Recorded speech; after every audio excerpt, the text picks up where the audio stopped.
네, 안녕하세요. 오늘은 저번 주에도 제가 이제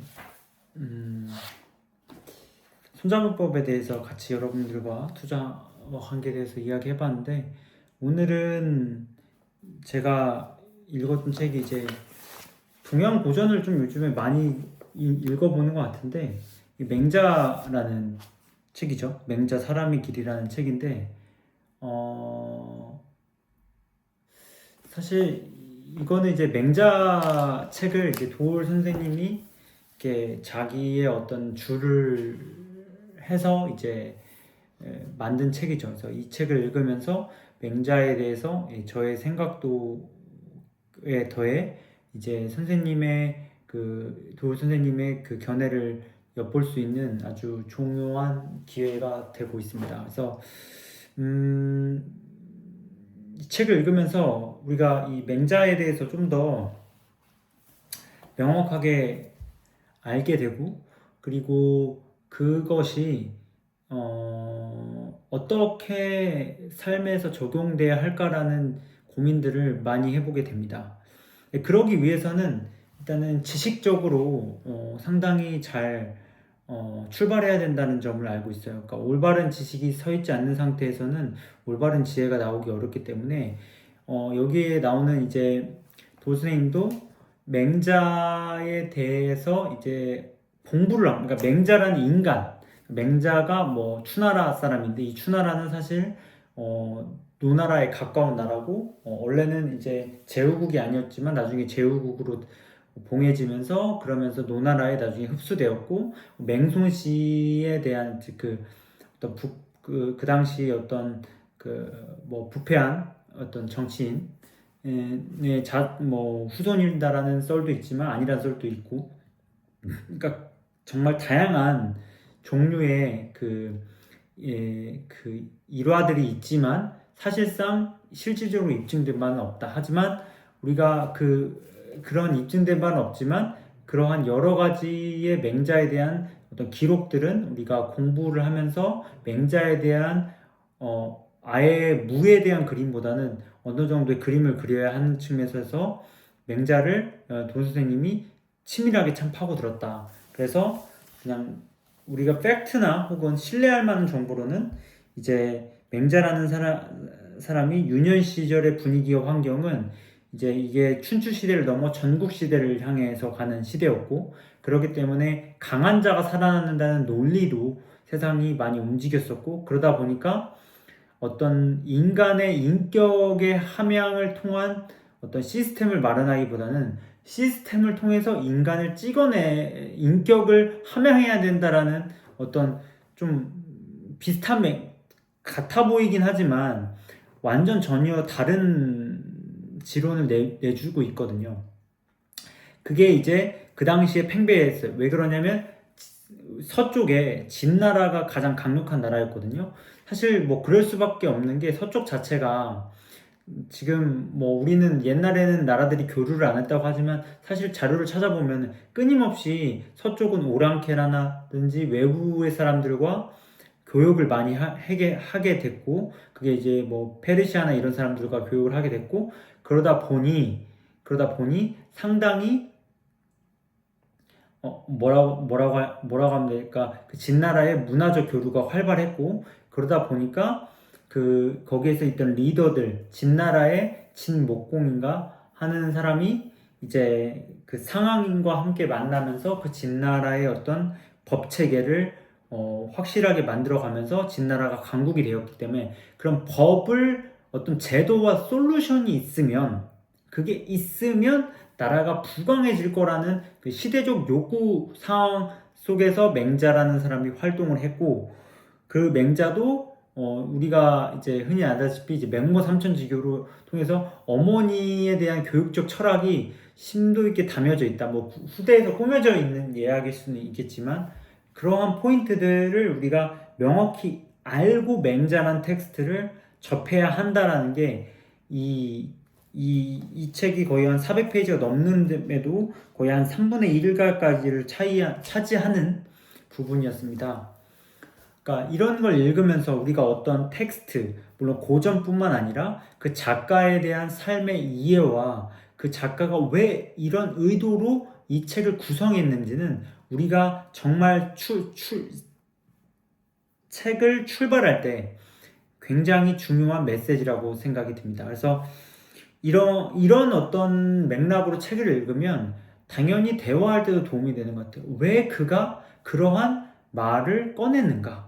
그렇기 때문에 나는 어떻게 대답을 해야 할까? 그러니까 요즘에 저는 그 사람의 의도는 좀 파악하려고 노력하는 건 익숙해지는데 그 의도를 파악해서 어떻게 그 사람에게 보편적인 생각과 나의 생각을 세련되게 전달하는지에 대해 고민이 많아요. 근데 그게 거기에서 어떤 집착과 나의 생각을 강요하기보다는 뭐 강요될 수도 있겠지만 그가 스스로 느끼게끔 하는 그런 커뮤니케이션 능력, 대화 능력을 키워야 한다는 걸 절실히 느끼고 있어요. 물론 그런 부분들이 어렵고 실수가 있겠지만 그리고 그게 대화를 함에 있어서 나에게 어느 일정 부분 스트레스를 줄 수도 있겠죠. 하지만 그런 게 조금씩 해결될 때마다 삶이 좀 더 윤택해지는 것 같아요. 그 책을 읽을 때도 그렇기 때문에 의도와 그거를 내가 어떻게 삶에 응용할지에 대한 구체적인 나의 이해가 있다면 책도 그렇고 나의 대화 방법도 좀 더 성숙해 갈 수 있다라는 생각이 듭니다. 그래서 이 맹자는 재미있게도 비유라는 만능적인 화법을 들어요. 그러니까 이게 참 재밌는 느낌이 들었던 거는 비유라는 화법 체계는 직설적이진 않아요. 그러니까 상당히 조금 한번 이해해야 되고 그리고 기본적인 지식이 있어야 돼요. 그러니까 마치 어떤 대상을 표현할 때 그 대상을 다른 거를 빗대어서 표현하면 그 다른 것에 대한 내 기본적인 지식이 있어야 되거든요. 그 다른 것에 대한 지식이 내가 없는 상태에서 그 비유를 끼워 맞출 수는 없기 때문에 다른 말로 이야기하면 비유를 풀어서 이야기하려면 그 상대방의 지적 수준을 명확히 알고 있어야 돼요. 그리고 나의 지적 수준도 그거에 맞출 수 있는 수준이 또한 돼야 되고. 그러니까 굉장한 고급진 화법이다. 비유라는 게. 근데 맹자는 이 책마다의 그런 비유가 정말 적절히 들어가 있다. 그렇기 때문에 나의 어떤 지적 능력과 이런 수준을 맹자의 향에 도달하려면 끊임없이 나의 지식과 그리고 삶의 어떤 적용 능력을 계속 끊임없이 지향해야겠다라는 생각이 들었습니다. 그래서 이 책에서도 그런 어떤 책과의 커뮤니케이션 할 수 있는 앞쪽 부분의 노력과 그리고 시대적인 맥락을 명확하게 인지한 다음에 이제 맹자를 들어가는 거죠. 사람도 마찬가지인 것 같습니다. 어떤 사람을 이해할 때 처음부터 직설적으로 그 사람과 뭐 좀 친해지고 싶어요 이런 화법보다는 물론 그것도 나쁘진 않아요. 어떤 화법도 시작 부분에 있어서는 어색할 수 있으니까 그러나 조금 더 그 사람과 간접적으로 그리고 그 사람이 부담을 느끼지 않게끔 접근하고 대화하는 화법은 사람의 마음을 당길 수 있는 즉 매력을 함양할 수 있고 그 매력의 힘이 고전에서는 덕이라고 저는 생각이 드는데 그 덕을 함양하는 길이지 않을까라는 생각이 들어요. 물론 이 언어 화법이라든지 이 화술 능력만 가지고 그거 되는 건 아니라는 생각이 듭니다. 왜냐하면 결과적으로 인간은 언어를 통해서 말을 하고 그걸 행동을 실천했을 때 그게 더 큰 에너지를 발휘하기 때문이죠. 그러나 언어조차 하지 못하는 사람이 행동을 제대로 할 수 있다? 그건 굉장히 어렵거든요. 그리고 저는 제가 그런 사람이 아니라는 걸 알기 때문에 어느 정도 논리적으로나 언어적으로 명확한 나만의 생각이 딱 섰을 때 행동이 정확하게 나온다고 생각이 들어요. 물론 아닌 분들도 종종 봤어요. 근데 그런 분들은 진짜 타고나신 분들이고 저는 그런 사람이 아니기 때문에 이런 어떤 지식적인 그리고 언어적인 부분이 조금 더 세련되게 가면서 행동들도 점차 더 고급스러워지는 것 같다고 생각이 듭니다. 그리고 이제 이 맹자에서 이제 첫 부분이 이제 이렇게 나와요. 참 이 맹자라는 서물이 그만큼 이제 혁명적이고 왜 조선왕조가 그거를 벗삼아서 나라를 만들려고 했는지가 이해가 되는데, 시작할 때 양양이 묻거든요. 불원천리에서 멀리에서 이렇게 찾아오셨는데 어떻게 우리나라에게 이익이 될 수 있겠습니까? 했을 때 맹자가 어찌 하피할 리를 이야기하십니까? 오직 의마가 있을 뿐이다 라고 이야기를 해요. 참 재밌죠? 이게 어떤 부분이 재밌냐면, 이 양해왕이라는 사람이 맹자가 혼자 온 게 아니거든요. 그게 맹자가 자기 한 300명의 식솔들 데리고 왔고, 그 오늘 올 때마다의 경비와 이런 것들을 대줬고 했는데, 그러니까 하다못해 한 학교에 300명의 숙소와 그리고 이동과 모든 걸 제공시키는 데 있어서 막대한 돈이 들어가잖아요. 그렇기 때문에 과거에 우리가 교육적으로 부족해서 육성회비 같은 것도 걷고, 지금은 이제 일정 부분 국가가 부담하지만 그런 부분도 있으면 당연히 이 졸업생들이나 이런 학교가 내가 투자한 만큼 베네핏이 있어야 되거든요. 그렇기 때문에 그걸 묻는 것은 당연해요. 그런데 맹자는 거기에다가 인의가 있을 뿐이라고 말한다는 건 어쩌면 세상 물정 모르는 인간이라고 우리가 취급하기 쉬워요. 그런데 한 번 더 생각을 해보면, 우리가 투자할 때도 마찬가지지만 항상 이익만을 이야기해요. 이익만을.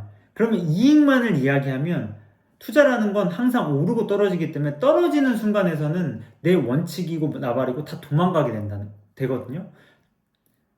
즉 뭐냐면 인의라는 건 더 큰 이익이라는 거예요. 이게 과연 좋은 해결 방안이 아니냐? 리를 쫓으려면, 이익을 쫓으려면 가장 빠르게 접근하려고 해요, 인간이. 왜? 눈에 보이니까. 그러니까 그 당시에 많은 왕들이 전쟁을 좋아할 수밖에 없죠. 빨리 약탈하고 뺏어와야 되니까. 투기꾼의 마인드와 거의 비슷한데, 그렇기 때문에 리를 구하면 그 리에 대한 이익에 대한 어떤 시간적인 개념에 사로잡혀서 전쟁을 지속하게 되고, 그러면 국력은 점차 쇠퇴할 수밖에 없겠죠. 손자병법에서도 전쟁을 하지 않고 이기는 것이 진정한 승리라고 말하는 것처럼요. 그럼 왜 인의가 부국 더 이익이 되냐? 인의는 결국에는 전쟁을 피하라는 게 아니에요. 전쟁보다도 그 민생에 위한 어떤 더 큰 이익을 위해서, 민생을 위해서 내가 개혁을 하고 국가의 비전을 설파한다면, 그 당시에는 국경이 있고 이런 게 아니니까 뭐 주민등록증이 있는 게 있고 뭐 어디 가서 QR 찍고 이런 게 아니잖아요. 그러니까 자유롭게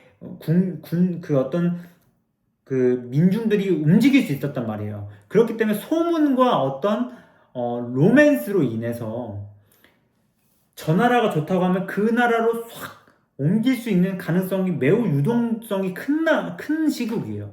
그렇기 때문에 내가 부강한 나라를 잘 운영하고, 그게 전쟁을 줄이고 그런 어떤 민들이 늘 배부르게 살 수 있고 걱정 없게 살 수 있게 한다면, 고통을 덜어준다면, 그게 나라를 부강시키고 그 살찐 나라를 다른 나라가 공격할 수 없기 때문에 더 큰 이익으로서 세상에게 더 이로움을 끼치지 않겠냐 라는 맹자의 어쩌면은 당연한 이치예요. 그게 리를 쫓는 것보다 인의를 쫓는 것이 굉장히 더 현실적이죠. 근데 많은 사람들은 그렇게 하지 못해요. 워렌 버핏이 어떤 사람이 물어봤어요. 왜 다른 사람들이 그 아마존 CEO인가? 그가 물어봤다고 해요. 왜 워렌 버핏이 당신의 방법을 왜 다른 사람이 못 따라 할까요? 그러니까 그건 간단하대요. 왜냐면 내 방법은 천천히 부자가 되는 거니까. 맞아요. 이게 똑같은 걸로 맹자가 제시하는 방법은, 인의라는 건 천천히 나라를 부강시키자. 전쟁이라는 빠른 이득을 위해서 우리가 어떤 병력을 빨리 만들어서 나라를 부강하게 하는 것보다도 인의로 민생을 먼저 살피고, 그 민생이 나비 효과로 다른 나라의 국민들까지 오게 해서 점점 크게 되는 거예요. 왜냐? 그 당시, 지금은 인구라는 것이 사실 나라의 존폐를 결정한다고도, 결정적인 요건이라고도 볼 수도 있지만, 지금의 인구력하고 그 당시의 인구력은 완전 다르거든요. 그 당시는 농업국가예요. 99%가. 그렇기 때문에 인구를 어떻게 확보하느냐가 사실은 그 국력과 직결돼요. 지금은 아니죠. 지금은 아니죠. 지금 그러면 그렇게 따지면 인도가 가장 국력이 세야 되는데 그게 아니잖아요. 지금과는 게 우리가 반대로 봐야 된다는 거죠. 그러니까 그런 인이라는 우리의 더 큰 이익이 사실은 리보다도 더 지속성 있고 더 효과적인 방법이라는 거를 맹자는 제시를 하고 있는 거죠. 근데 양해양 입장에서는 당장 내일 돈 벌어야 되는데 이게 무슨 말도 안 되는 소리라고 하겠죠. 하지만 그게 아니라는 거죠. 어쩌면 이게 개인의 삶 속에서도 봐도 이 맹자라는 거는 사실 왕도를 말하는 것이긴 하지만 실제로는 인간이면 그렇게 살아가는 것이 더 큰 품격과 품위를 유지되는 거라고 생각을 해요. 하이트헤드가 하얀 머리라는 그 사람이 교육이라는 것은 더 큰 품격과 스타일리시를 키워가는 거라고 했거든요. 우리가 교육이라는 걸 하면 좋은 대학을 가야 된다고 저는 어렸을 때부터 느껴왔지만 지금 들어보는 건 교육이라는 거는 삶에 있어서 나의 품격과 품위를 높이는 과정이라고 생각이 들어요. 투자도 마찬가지인 건데 그렇기 때문에 이런 과정은 진짜 오래 걸려요. 어린 아이가 우리가 식사 예절을 배우는데도 시간이 길게 걸리고 하다못해 엄마라는 단어를 말하기까지 수천 번, 수만 번까지 들어야 된다고 말하잖아요.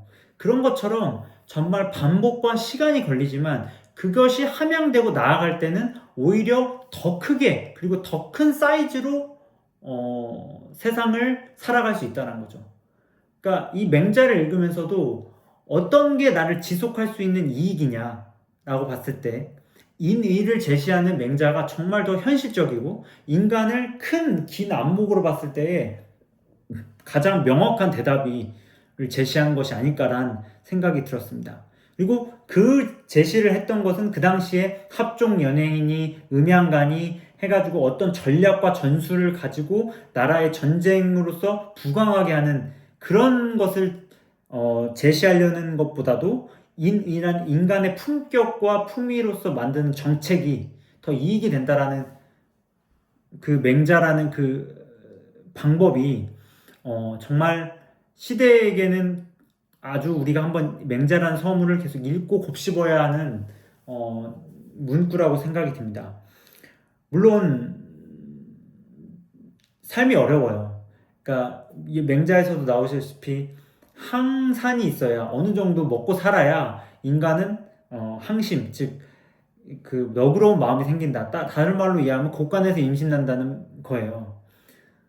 그런데 진짜 품위 있는 사람은 곳간이 비어가는 와중에서도 나의 어떤 그 따뜻한 마음을 유지하는 것이 진짜 인간의 미덕이거든요. 동물도 배부를 때는 뭘 먹지 않잖아요. 근데 그런 것처럼 그 물질적인 것이 나의 감정에게 영향을 끼치지만 그거는 단 하루라고 생각이 돼요. 물론 그런 경험도 있어야 되지만 근데 돈이라는 것이 나를 구해줄 수 있다라는 착각 속에 많은 사람들이 돈을 버는 것 같아요. 근데 로또를 당첨되고 일확천금을 받은 사람들이 돈에 의해서 더 속박받고 구속받고 더 삶이 나빠지는 사례를 보면 근데 돈이 많은 사람들이 더 좋아지는 사례를 보면 그 두 차이는 분명히 있다는 거죠. 그게 돈의 유무가 아니라는 걸 우리가 안다면 인간의 품격과 품위를 함양할 수 있는 더 큰 이익, 인의를 맹자가 제시하는 어떤 효과적인 메소드를 우리가 삶에서 녹여낸다면 이 투자나 삶 속에서는 점차 세련되고 타인의 마음과 어떤 따뜻함을 느끼게끔 해줄 수 있는 사람이 되지 않을까 생각이 들어서 맹자라는 게 그 당시에 이제 지금으로 따지면 개인이 자기의 삶을 꾸려가는 거죠. 그런 왕도를 제시한 것이 지금으로 따지면 사람의 길이지 않느냐라는 생각도 듭니다. 그래서 여러분들이 이제 맹자라는 책이 조선시대에 너무 오래 읽히고 하다 보니까 지금은 그 어떤 밸런스를 맞추다는 측면에서 보면 그러니까 사람들한테는 좀 어색하고 많이 들어보기만 했지 좀 많이 접해보지 않은 책이라는 생각이 들어요. 그래서 하지만 우리가 한번 그 맹자라는 서물을 익히는 알고 있지만 그거를 읽어가고 삶에 적용시키고 그 맹자라는 인물에 대해서 더 큰 이해를 한다면 삶이 더 풍요로워질 거라고 생각이 듭니다. 하여튼 아직도 책이 좀 남아있어요. 2권도 있고 한데 여러분들과 또 한 구절 한 구절 왜냐면 이 맹자라 하는 책은 이렇게 뭐 1시간이나 뭐 1시간도 터없이 부족한데 지금 거의 20분 다 가는 시간 동안 다 말을 할 수는 없거든요.